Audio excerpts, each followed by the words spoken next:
lahat. Sa pangalan po ng aming Panginoon Kristo at sa pangyarihan ng Banal na Espiritu, kami po ay patuloy na lumalapit, Panginoon, sa trono ng biyaya. Sa gabing ito, Panginoon, kami po ay mag-aaral po ng inyong salita. At gayon din, Panginoon, magbulay-bulay ito upang patuloy po, Panginoon, na kami po ay mabigyan ng instruction from your word. Salamat po sa inyong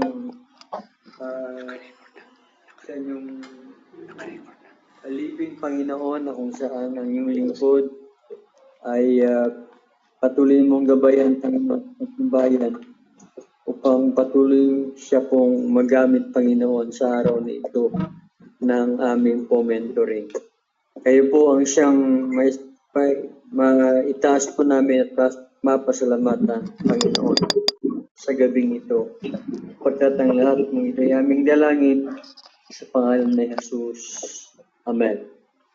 Amen. Amen. So, purihin po Diyos sa gabi ito, kapatid. At ready na po tayo sa ating pag-aaral. At muli ay ating makakasama ang elder from Solana, Cagayan. Elder Rene Ramos.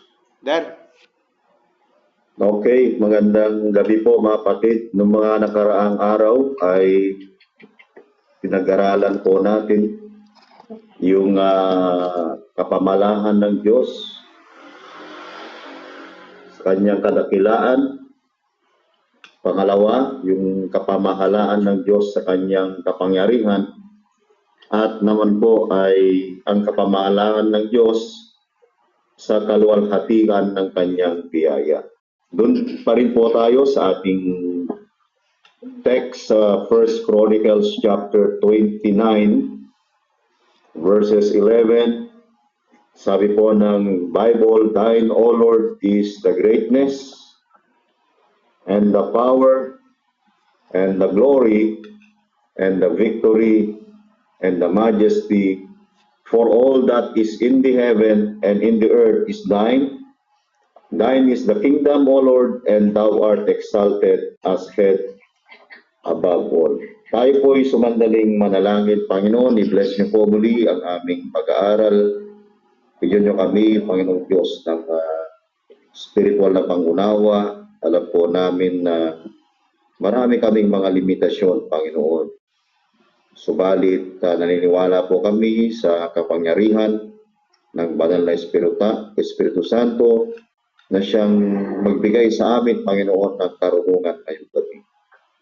I-guide mo kami, dakilang Diyos, at naniniwala po kami na ang tanging karunungan niyo lamang, Panginoon, ang aming gabay na mula, Panginoong Diyos, sa iyong mga salita. Magpalaan niyo po ang bawat isa sa pangalan ng aming Panginoong Yesus. Amen at Amen. Maso pong mamagatan yung ating pag-aaralan ngayong gabi dito sa 1 Chronicles chapter 29 verse 11. Tapos po natin yung greatness, yung power, susunod naman po yung and the glory. The sovereignty of God in the glory of His grace. Ang kapamahalaan ng Diyos sa kaluwalhatian ng kanyang biyaya. At makita po natin dito yung kaluwalhatian ng kanyang biyaya sa ating pag-aaral. So, tinry ko pong i-alliterated po ito para makita po natin ng maigi ano po yung ating pag-aaral. So, this alliterated sermon explores the sovereignty of God in Ephesians chapter 1, verse 1 to 6. Dito ko po ipapako yung ating pag-aaral sa Ephesians chapter 1, verse 1 to 6. Sabi po ng Bible, "Paul, an apostle of Jesus Christ by the will of God, to the saints which are at Ephesus, and to the faithful in Christ Jesus, grace be to you, and peace from God our Father, and from the Lord Jesus Christ. Blessed be the God and Father of our Lord Jesus Christ, who hath blessed us with all spiritual blessings in heavenly places in Christ, according as he hath chosen us in him before the foundation of the world, that we should be holy and without blame before him in love, having predestinated us unto the adoption of children by Jesus Christ to himself, according to the good pleasure of his will, to the praise of the glory of his grace, wherein he hath made us accepted in the beloved. Dito ko po kinuha yung title, The Sovereignty of God in the Glory of His Grace. So, in these verses, in Ephesians chapter 1, verse 1 to 6, highlighting how His absolute rule and purposeful choices are designed for the ultimate display of His glory and grace. So dito natin makikita yung kanyang absolute rule at yung layunin ng kanyang pagkahirang sa atin, at ito'y kanyang dinisenyo upang maipakita ang kaluwalhatian ng kanyang biyaya. So the sovereign choices or the sovereign showcase God's glory and grace in Ephesians chapter 1 verse 1 to 6. The sovereign God exercised His supreme will to choose, adopt, and bless His people, all to the praise of His glorious grace. Tingnan po muna natin yung verse 3 ng verse 1, sabi ng Biblia, Paul, an apostle of Jesus Christ. Paul was introducing himself as an apostle or the sent one of the Lord Jesus Christ, the second head of the Godhead, the second person of the Godhead by the will of God, to the saints which are at Ephesus, na ang mga banal na nangasa Efeso at mga natapat sa mga tapat na nakay Kristo Jesus. Sa kanyang sulat, sumasainyo nawa ang biyaya at kapayapaan mula sa Diyos na ating Ama at ang ating Panginoong Kristo. So, inumpisahan niya po yung kanyang sulat sa Godhead, the first person of the Godhead. Blessed be the God and Father of our Lord Jesus Christ. So magkikita po natin yung resume ng Panginoon, God's resume, na ang Diyos na ito na pinapakilala ni Apostol Pablo ay He existed before anything else. Siya po yung He is the self-existent one. At siya yung kausap ni Moses dun sa Exodus chapter 3 verse 14. Kung ating titignan po yun, Exodus 3:14, and God said unto Moses, I am that I am. He is the I am, that the great I am. And he said, thus shalt thou say unto the children of Israel, I am hath sent me unto you. So he is the great I am of Exodus 3:14, the self-existent one. He is God before anything else.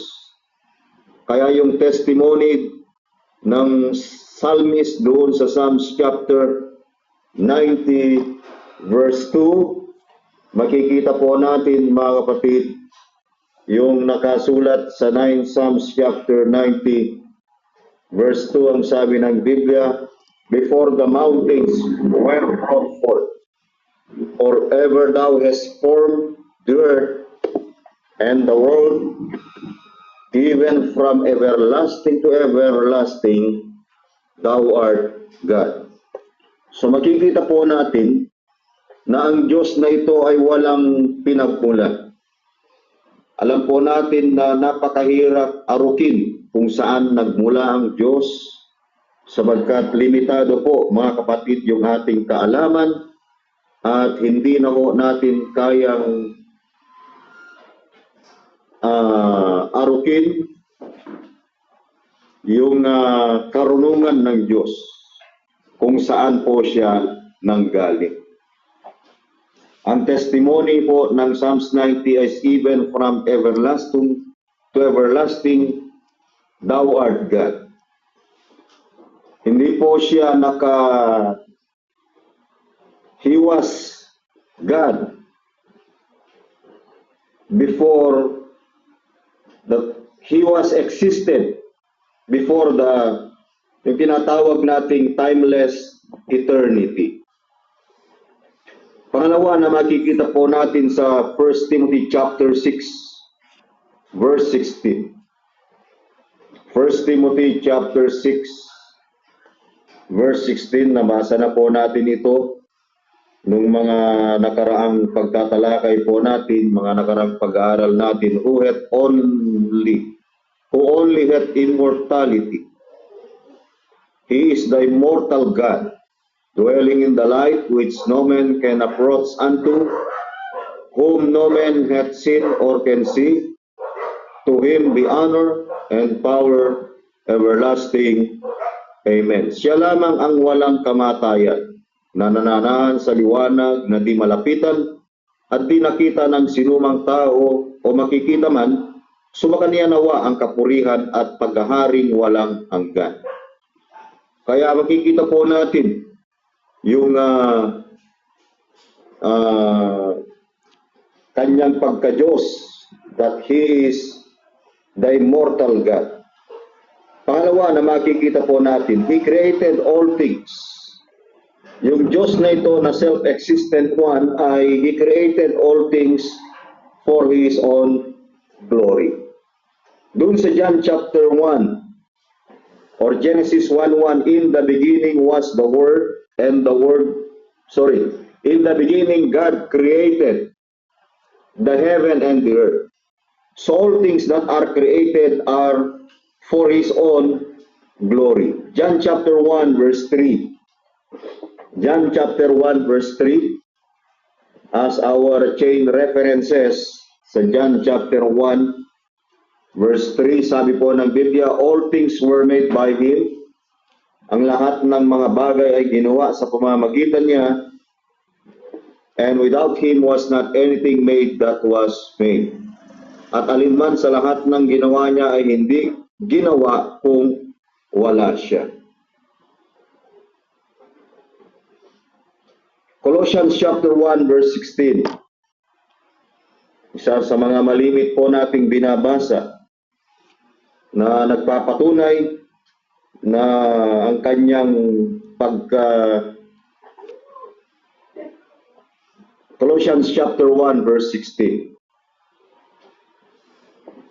For by Him were all things created, sapagkat sa kanyang nilalang ang lahat na mga bagay that are in heaven, maging ang nasa sangkalangitan, and that are in earth, visible and invisible, sabi po ng Bible, whether they be thrones or dominions or principalities or powers, all things, maliwanag po yan, were created by Him and for Him. Verse 17, and He is before all things. He is the self-existent one. He is there in eternity past and eternity future. He is not bound in time, mga kapatid. And by Him all things consist. Diyan po natin makikita na ang lahat ng mga bagay ay kanyang itinalaga. At hindi lamang po yan, nagbigay po tayo ng mga halimbawa rito sa Old Testament na kagaya ng buhay ni Job na ating isang halimbawa. So Job coped an attitude with God over the crushing blow he was enduring, only to be reminded that God knows the score in the game of life because He created the game, the field, the ball, the bat, and every player. So yung buhay ni Job ay alam po natin yung kanyang karamdaman ay it was planned. Yun ay itinalaga sa kanya upang makita ang kanyang katatagan at makita rin yung glory ng Panginoon sa kanyang buhay. At pangatlong bagay na makikita po natin yung kaluwalhatian ng Diyos. It's not only for the creation, He created all things for His glory. Pangatlo, He sustains all things for His glory. He is the supreme provider of all things. He is the source of all things. He is not only the self-existent one, but the source of all things. According to Colossians chapter 1 verse 17, that He is before all things and in Him all things hold together. At doon makita natin din sa Hebrews chapter 1 verse 3, mga kapatid, yung kanyang dakilang kaluwalhatian sa Hebrews chapter 1 verse 3, who being the brightness of His glory, yung sinag ng kanyang kaluwalhatian, and the express image of His person, and upholding all things by the word of His power, na siyang umaalalay ng lahat ng mga bagay sa pamamagitan ng salita ng kanyang kapangyarihan, when He had by Himself purged our sins, sat down on the right hand of the Majesty on high. So siya po ang provider or sustainer of all things. By His powerful word. So the language of the Bible tells us that His power, mga kapatid, to make everything hold together instead of fly apart, is operated from the atomic level to the universe level. So, yung pangyayaring ito ay pinakita sa atin yung kanyang dakilang kaluwalhatian na siya ang pinagmumulan ng lahat ng bagay. Alam natin na siya lamang yung Diyos na dapat po nating asahan sa lahat ng mga bagay. At dito, sa pang-apat, makikita natin yung kanyang kaluwalhatian. He is above all things. Isaiah chapter 46, verse 9 and 10. Isaiah chapter 46.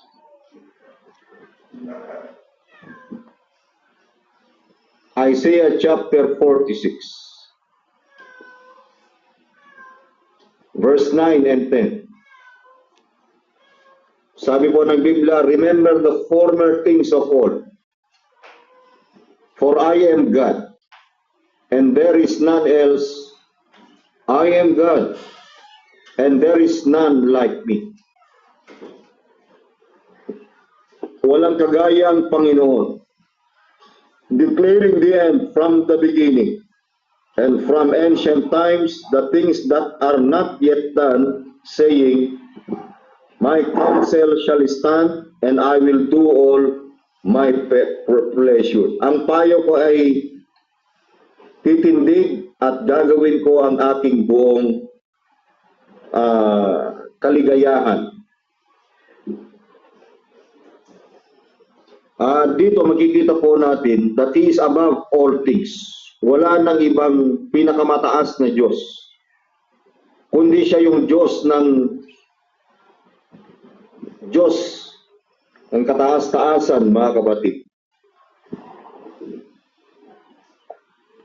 So God is not limited or restrained by anything. Letter E, He is perfect in all things. Sabi natin ng mga nakaraang pag-aaral that the crowning glory of God is all His perfection. Kapag yung attributes na ito ay tinanggal po natin, hindi na po siya yung Diyos na ating pinaglilingkuran. Kaya makikita natin sa Psalms 139 verses 1 to 4, Psalms 139 verse 1 to 4, hindi ko na po masyadong pinapaliwanag ito sapagkat matatagalan po tayo ng oras. Ano po? Psalms 139 verses 1 to 4, to the chief musician, a psalm of David. O Lord, thou hast searched me and known me. Thou knowest my down sitting and mine uprising. Thou understandest my thought afar off. Iyong nakikilala ang aking pag-upo at ang aking pagtindig. Iyong nauunawa ang aking pag-iisip sa malayo. So ang bawat pag-upo natin, bawat pagtindig po natin, bawat mga iniisip natin ay alam ng Diyos. Why? Because He is perfect in knowledge. He is perfect in wisdom. Verse 3, Thou compassest my path and my lying down, and art acquainted with all my ways. Iyong siniyasat ang aking landas at ang aking higaan, at iyong kilala ang lahat kong mga lakad. Kaya wala ho tayong pwedeng ikubli sa Diyos ng lahat ng mga bagay. Maging yung ating paghiga, yung ating pagtulog, yung ating mga lakad ay alam ng Diyos at nasa kamay ng Diyos. Verse 4, makikita natin yung kanyang infinite knowledge and in wisdom, in His perfect wisdom. For there is not a word in my tongue, sabi niya, but lo, O Lord, thou knowest it altogether. Kahit po yung pagbitaw natin ng mabuti, pagbitaw natin ng masamang salita, ay alam ng Diyos ang lahat ng mga bagay na ito. So sa atin, He is aware of all my ways, sabi ni David, before a word is on my tongue, you know all about it. The knowledge of God is described in the scripture as exhaustive, thorough, covering the details down to the smallest possible levels. And then hindi lamang yan, sa letter F, He can do whatever He pleases for His own glory. Psalms 135 verse 6. Walang pwedeng pipigil na ayon sa kanyang kalooban. For I know that the Lord is great, sapagkat alam ko, nalalaman ko na ang Panginoon ay dakila. He is great. Kaya sabi natin nung last na ating introduction nating pag-aaral, yung kung bakit dakila ang Diyos, sapagkat He is a superior God, He is a sovereign God, and He is the supreme God. And that our Lord is above, He is superior, above all gods. Wala nang ibang Diyos nang hihigit sa lahat ng mga Diyos. He can do whatever He pleases. Verse 6, whatsoever the Lord pleased, that did He in heaven and in earth, in the seas, and all deep places. Verse 7, He causeth the vapors to ascend from the ends of the earth. He maketh lightnings for the rain. He bringeth the wind out of His treasuries. Nakikita po natin ito, yung kaniyang ilang lang ang mga singaw na mula sa mga wakas ng lupa, kaniyang ginagawa ang mga kidlat na ukol sa ulan, kaniyang inilabas ang hangin mula sa kaniyang mga ingatang yaman, who smote the firstborn of Egypt, both of men and beasts. So lahat po dito sa chapter 135 na ito, makikita natin ito, He can do whatever He pleases.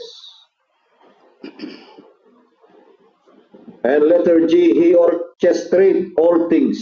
Walang bagay na sa mundo na ginawa ng Diyos na hindi magkakatugma.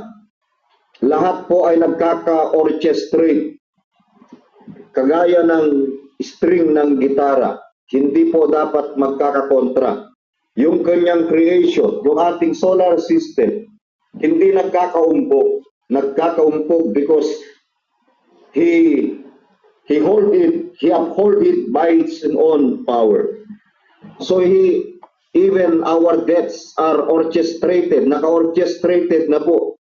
Kahit yung ating paghinga, yung ating paglakad, yung ating kaisipan, yung panahon, yung dikta ng panahon, yung mga nangyayari sa buhay po natin, yung mga bagay na hindi na natin mauunawaan, maging ang kasalanan, mga kapatid, ay it was kasama po dun sa orchestration ng lahat ng mga bagay. He predestinated all things. Ito ang hindi mo mauunawaan ng marami. Bakit dinikri ang kasalanan? Alam nyo ba kung bakit dinikri ang kasalanan? Kung walang kasalanan, kung hindi dinikri ang kasalanan, mga kapatid, yung pagkahulog ng tao, alam nyo ba na walang pag-ibig ng Diyos? At hindi siya pwedeng pumili, wala rin kapatawaran ng kasalanan, there is no judgment, there is no forgiveness, mga kapatid. Kaya yun yung reason, whether it be good or bad, it was God orchestrated all things according for His own glory. Isaiah chapter 14 verse 24. Isaiah chapter 14 verse 24.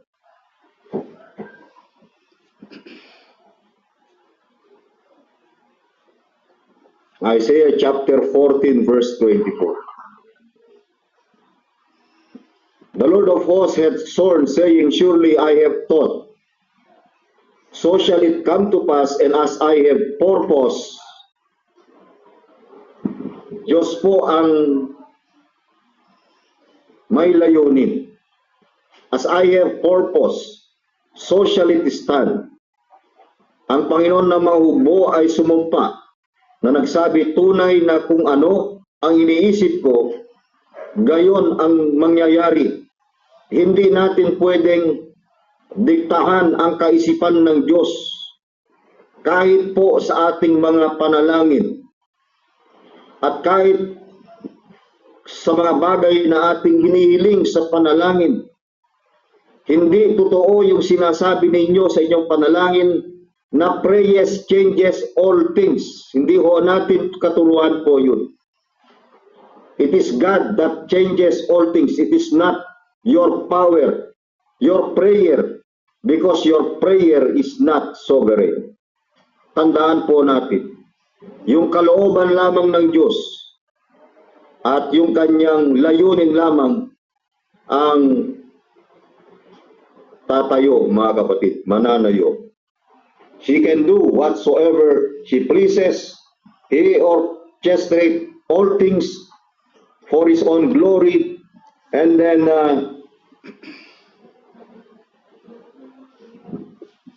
Ephesians 1:11. Makikita po natin, kasama po rito yung ating kaligtasan. It was orchestrated Ephesians chapter 1, verse 11. Ephesians chapter 1, verse 11. In whom also we have obtained an inheritance, being predestinated according to the purpose of Him who worketh all things after the counsel of His own will. Naniniwala tayo na ang pagtatalaga ng Diyos ay ng lahat ng mga bagay ay hindi lamang sakop ang ating kaligtasan, kundi ang lahat ng mga bagay. Ano kung hindi sakop lahat ng Diyos ang mga bagay na sa kanyang pagtatagda? Ano ang hindi kasama doon sa kanyang kinasasakupan o doon sa kanyang pagtatagda na hindi sakop, mga kapatid? Naniniwala po tayo, ang sabi ng Biblia, ang scope po nito ay ang lahat ng mga bagay. So Ephesians 1:11 reminds us that God works out everything in agreement. Alam nyo, mga kapatid, kung itinalaga tayo sa kaligtasan, ibig sabihin, mayroon pong mangyayari. Kasama po rito yung decree ng pagkakasala. Kasi alam ng Diyos na ang tao ay mahuhulog sa pagkakasala. Kaya before the foundation of the world, mga kapatid, yun yung dahilan kung bakit tayo ay hinirang sa kaligtasan.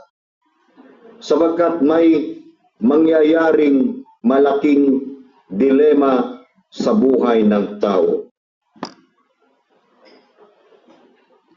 So Ephesians 1:11 reminds us that God's worked out everything in agreement with the decision of His will. Letter H, He rules over all things. Walang kapamalaan, walang hindi. Control ng Diyos. Whether it be good or bad, He is under His rule. It is under His control. Even death and Satan and all that is enemies, mga batid, sabi ng 1 Corinthians chapter 15. Daniel chapter 4, verse 34 to 35. Daniel chapter 4.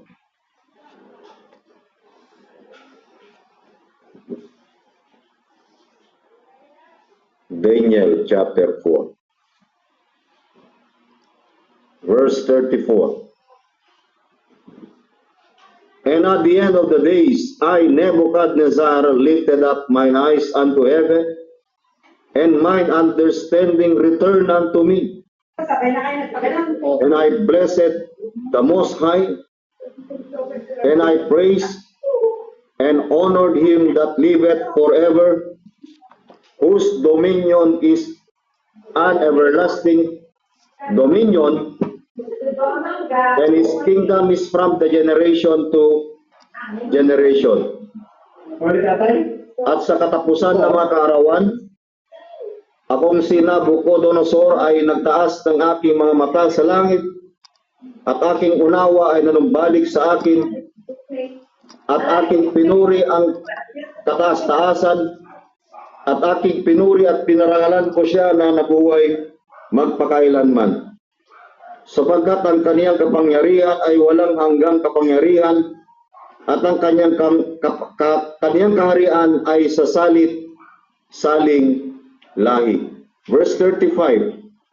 And all the inhabitants of the earth are reputed as nothing, and He doeth according to His will in the army of heaven and among the inhabitants of the earth, and none can stay His hand or say unto Him, What doest thou?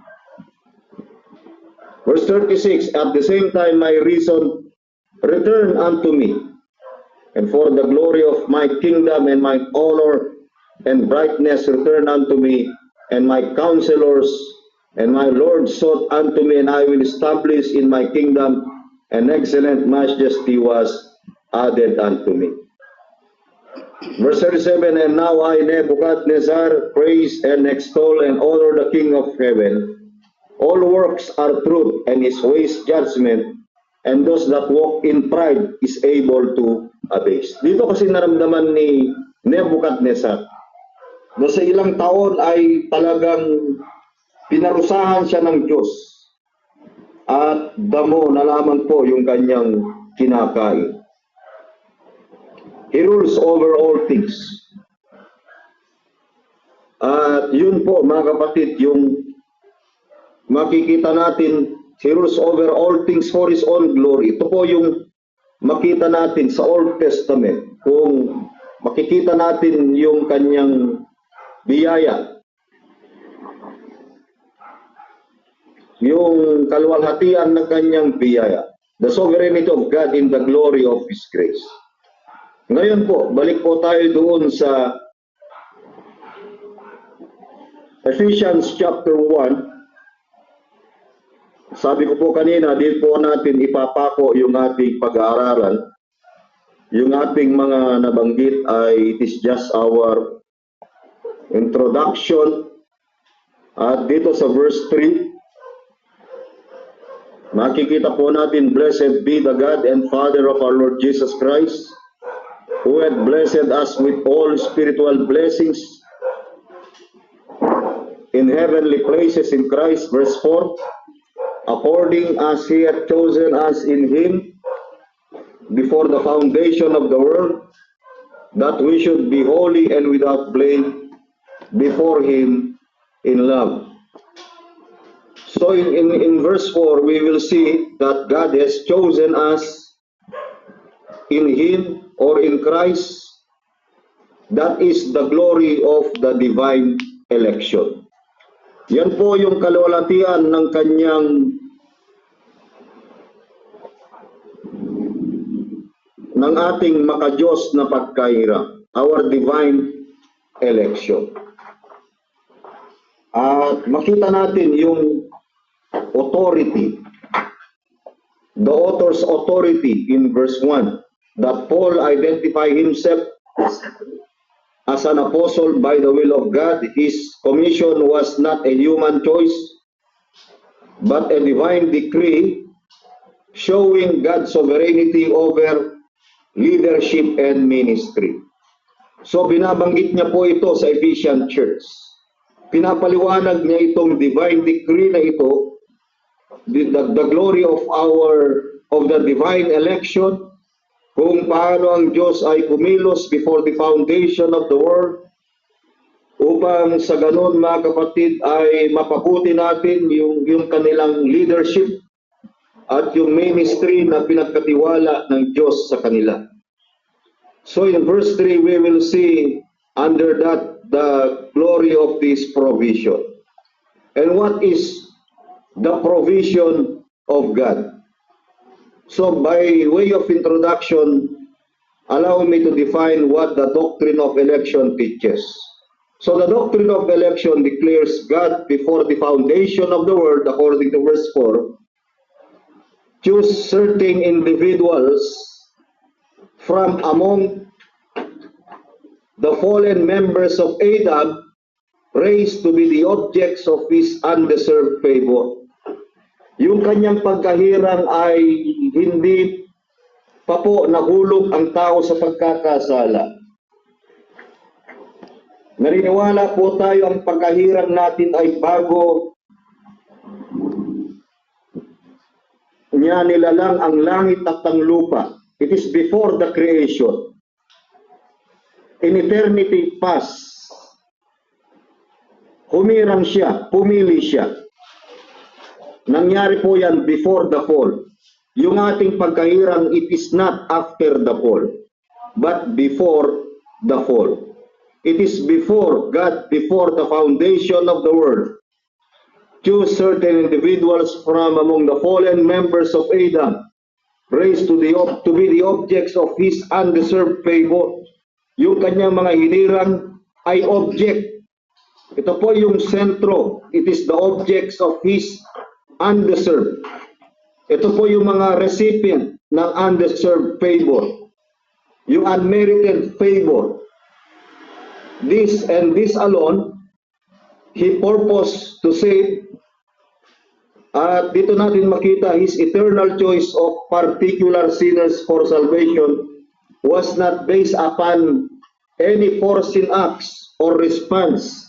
Yung kanyang pagkahirang sa atin according to His own glory, it is not based on His force, on our foreseen faith or foreseen faith, na before time ay nakita ng Diyos na ikaw ay tatanggap para ikaw ay maligtas.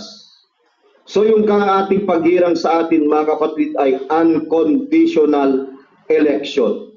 It is not based on our faith. Hindi po based po ito doon sa foreseen faith na mayroong nakita ng Diyos sa atin na mabuti. Kaya nga wala pong nakitang Diyos ng kahit anong bagay na mabuti sa atin sapagkat alam natin na yung ating pagkahirang ay biyaya ng Diyos. Kaya yung pagkahirang na ito ay, we call it the electing grace of God, the divine election of God, the divine election of God.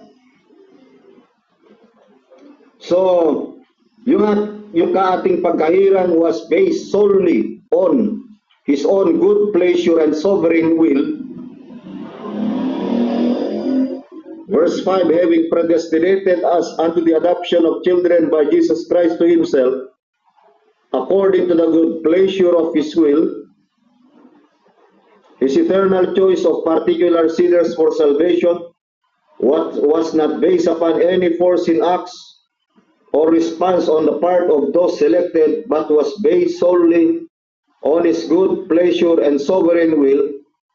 Thus, election was not determined by or conditioned upon anything that men would do, but resulted entirely from God's self-determined purpose. So wala pong nakahalong free will ang tao sa paghirang ng Diyos sa atin. Siya po ang nag-provide ng lahat ng bagay. He worketh all things according to sa verse 11, He worketh all things after the counsel of His own will. So Paul opened his anthem of praise with the revelation that God is good. And because He is good, sabi po natin, He shares His blessing with His people. In fact, Paul tells us that we have been blessed with all spiritual blessings in heavenly places in Christ. So ito po yung eternal provision ng Diyos sa atin, or eternal blessings na binabanggit ng Ephesians 1:3, Blessed be the God and Father of our Lord Jesus Christ, who hath blessed us with all spiritual blessings in heavenly places in Christ. That is the provision. Ang tanong po, where did God choose? Ang tinatanong niya po ay lugar. Where did God choose? Saan ba namili ang Diyos?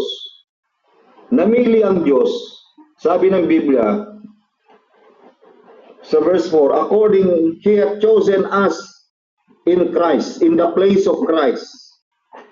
We are chosen as in Him. We were chosen in Jesus before the foundation of the world.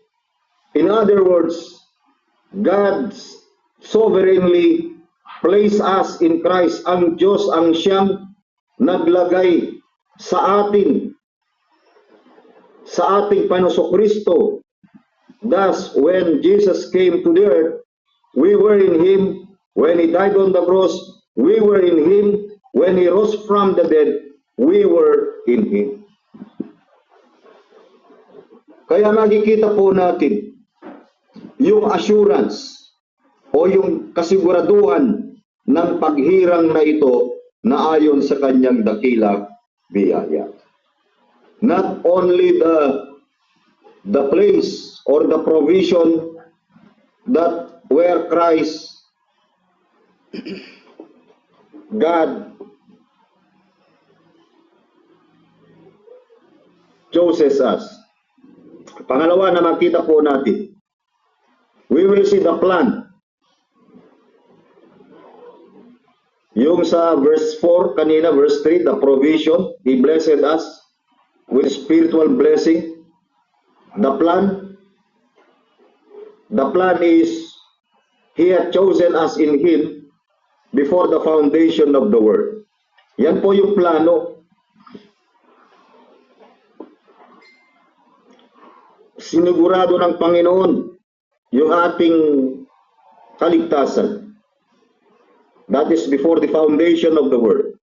This demonstrates that salvation is not a reaction to our merit,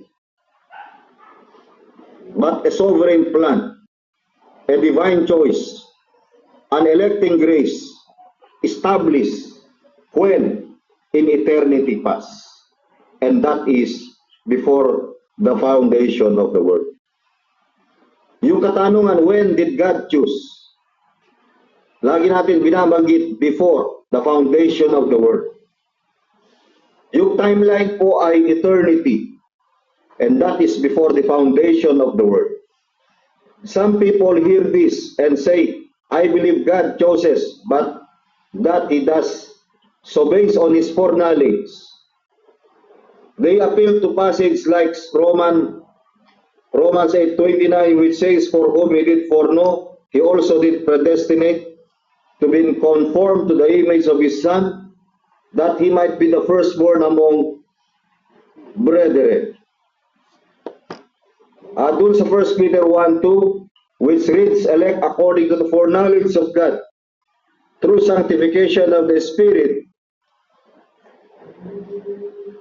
unto obedience and sprinkling of the blood of Jesus Christ, unto you and peace be multiplied. So ito po yung pinaniniwalaan natin. They say, God looked down the corridor of time, and so, nakita daw ng Diyos, ang Diyos daw ay nakatingin in the corridor of time at nakita niya kung sinong sasampalataya, and so those who believe, and those who are the ones He chose in Jesus. It sounds good. Parang sa tingin natin po ay napakabuti. It seems to solve the problem. But in reality, it merely creates another problem altogether. Doon sa 1 Peter 1:20, makikita po natin mga kapatid, yung kanyang pagkahirang at pagtubos sa ating mga kasalanan na kahit pa hindi dumating yung pagkakasala, makikita natin yung plano ng pagtutubos ay kanya nang itinagda. 1 Peter chapter 1 verse 20, who verily was foreordained before the foundation of the world, but was manifest in these last times for you. Yung sinasabi nung verse 20 na ito ay ito po yung sa pagtutubos sa verse 18, yung ating eternal redemption in Christ in verse 18. For as much as you know that you were not redeemed with corruptible things, our eternal redemption was planned before the foundation of the world, and it was fulfilled last 2,000 years ago at the cross of Calvary. It's not with the corruptible things as silver and gold from your vain conversation received by tradition from your fathers, but with the precious blood of Christ, as of a lamb without blemish and without spot. Yung plano na ito ay it was verily was foreordained before the foundation of the world, but was manifest in these last times for you. Ito po ay inahayag, ipinangaral sa mga huling panahon dahil sa inyo, kanino who by Him to believe in God that raised Him up from the dead and gave Him glory, that your faith and hope might have in God. Might be in God. So makikita po natin dito, mga kapatid, yung pangako na ito. And even in the Revelation chapter 13 verse 18. Revelation chapter 13 verse 18. 13 verse 8. And all that dwell upon the earth shall worship him whose names are written in the book of life of the Lamb slain from the foundation of the world. So, did God look down through time and see that Jesus was going to give his life on the cross for sin and then choose him to be the Savior? Absolutely not. Kaya sabi ng Diyos sa verse 8, Jesus Christ is the Lamb slain from the foundation of the world. Before the foundation of the world, your names are written in the book of life of the Lamb slain from the foundation of the world. Bakit? Ginawa niyang lahat ng bagay nito for according to his own pleasure, according to his own will, according to his own work, according to his own way, for his glory, and for his glory alone.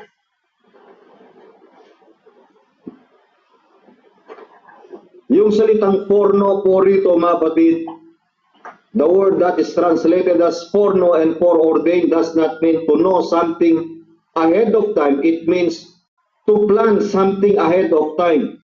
The word always refers to a predetermined choice. Yun po yung right word po dun. Predetermined choice ng Panginoon. Yung pagkahirang sa atin. Does not mean that God did not know what we would do. Of course, He knew. He knew because He planned it. He knows us intimately. And He knows that we are His sheep. John chapter 10. Alam ng Diyos na tayo yung kanyang mga tupa. According to John chapter 10 verse 14 and 15. John chapter 10 verse 14 and 15. I am the good shepherd and I know my sheep and am known of mine. Sabi natin kanina, He is perfect in knowledge. He is perfect in wisdom. At alam niya yung kanyang sariling kaniya. Verse 15, as the Father knoweth me, even so I know the Father, and I lay down my life for the sheep. In verse 27, John 10:27, my sheep hear my voice and I know them and they follow me. E paano, pastor, yung mga hindi sumampalataya? Yung mga hindi, doon sa verse 26, nandun po yung sagot, but ye believe not, because ye are not of my sheep, I said unto you. Sinasabi niya ito in a practical way, pero naniniwala po tayo hindi lahat ng mga elect ay sasampalataya. Ang pagsampalataya lang ay nangyayari in our practical salvation. So He knows us because we were put into His plan before the world was formed. Tandaan natin, before there was ever a sinner to save, or a sin to save the sinner from, God had already made a sovereign choice to save some in Christ. What God determined would happen in eternity past is being carried out perfectly in time. He has orchestrated everything according into His predetermined plan, in His predetermined choice. It is according to His own divine will and purpose. Pangatlo, the purpose. Iisa lang yung palang yung topic natin. The glory of the divine election, the provision, eternal blessings in Christ, the plan,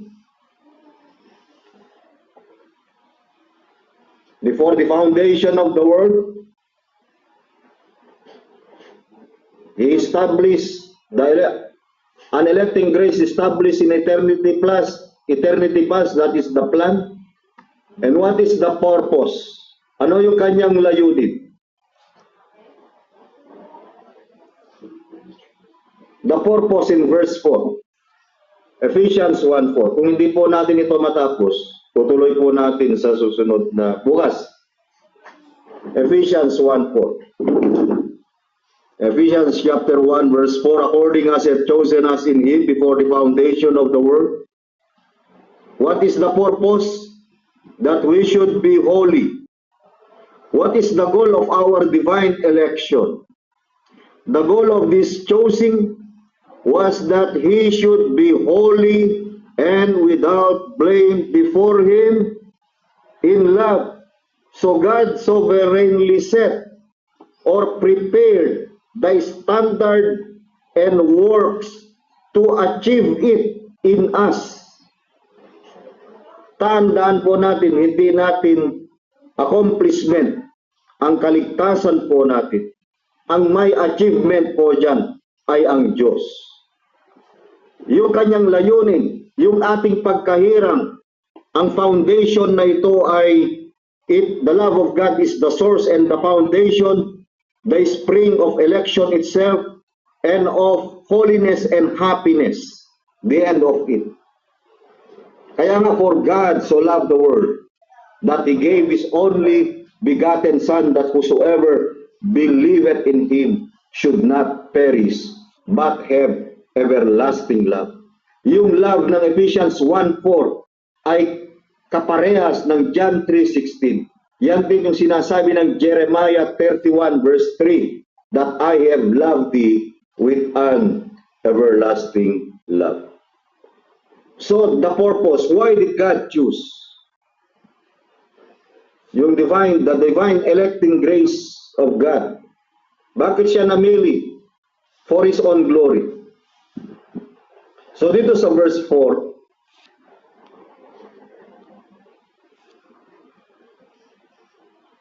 God saves us so that, or elect us so that He might demonstrate His saving grace and power in our life. Gusto mong ipakita, i-demonstrate ng Panginoon yung kanyang dakilang pagliligtas, yung biyaya ng ating kaligtasan sa aking buhay at ang kanyang kapangyarihan sa ating buhay. There was absolutely nothing good in us that made God choose us. He did not choose us based on our abilities. Hindi niya po tayo pinili base sa ating mga abilidad o base sa ating mga mabubuting gawa, our good deeds, or any merit in us whatsoever. Yung ating pagkahirang ay it is unmerited favor. He chose us and saved us merely because He wanted to. He set His love, He prepared His love on our lives and put us in His plan, saving us for His glory by His grace. Kita natin yan sa Romans 8:28-30. I would just remind you that God gets glory both from salvation of sinners, or the salvation which elect, from the judgment of sinners as well. Kaya dun sa Isaiah chapter 5 verse 16, but the Lord of hosts shall be exalted in judgment. Isaiah chapter 5 verse 16. Isaiah chapter 5 verse 16. But the Lord of hosts shall be exalted in judgment, and God that is holy shall be sanctified in unrighteousness. Ngunit ang Panginoon na mahubo ay nabunyi sa kahatulan, at ang Diyos na banal ay inaring banal sa katuwiran.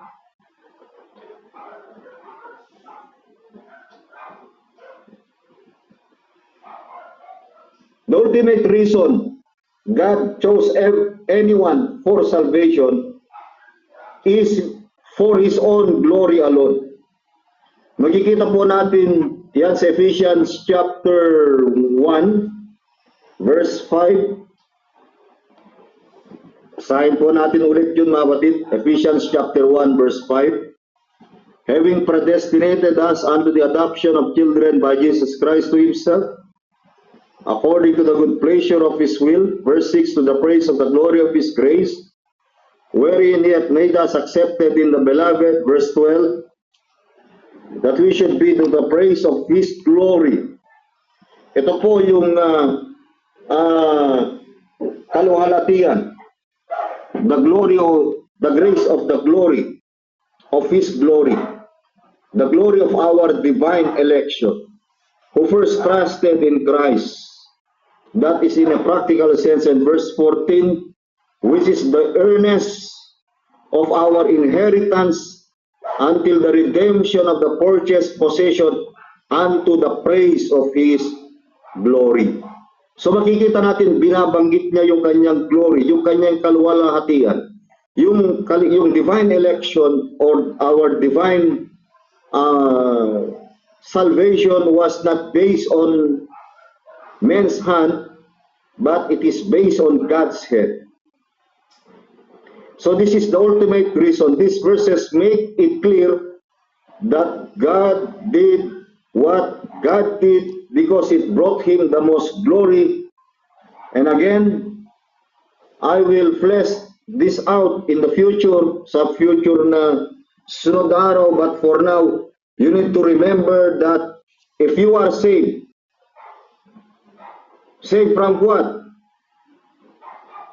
You are saved eternally, saved legally, saved vitally, saved practically, and to be saved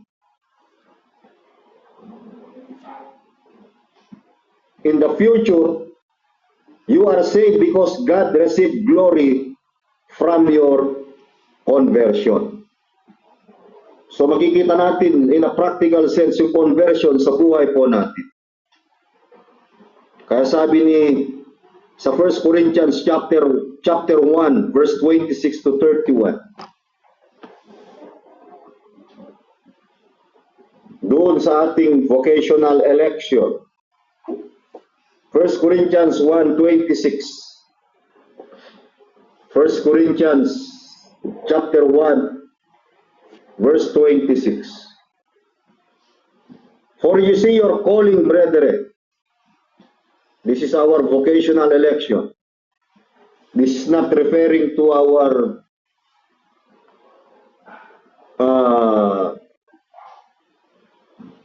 doon sa salvation, ano po?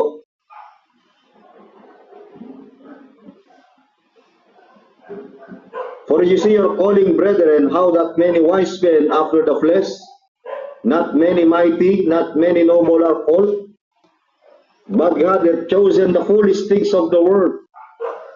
Ang Diyos ay pinili niya ang mga bagay na kamangmangan ng sanglibutan. Bakit niya hinirang? For His own glory. What is the purpose? To confound the wise, upang hiyain ang mga marurunong. God hath chosen the weak things of the world for His own glory. What is the purpose? To confound the things that which are mighty, upang hiyain ang mga bagay na malalakas. He chosen the base things of the world, mga bagay na mabababa sa libutan. What? The things that are despised, mga bagay na reject, mga walang alam. Reject, hindi na mapakinabangan. Which are not to bring not things that are.